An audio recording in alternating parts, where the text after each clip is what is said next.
Again. Today's video is my scooter, and my scooter was from the Christmas present.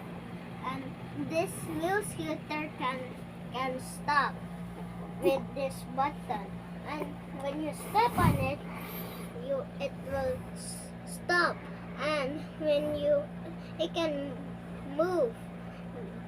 But I it can also move left to right because it can do this, this.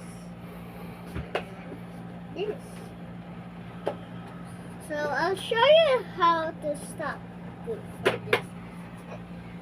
Example, when you don't have a scooter, when you have a scooter without this button, you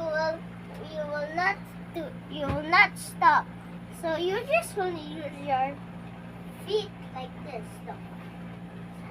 You use your feet to stop, and you. This is how you stop it. The stop button. You move and stop. So that's done for the video.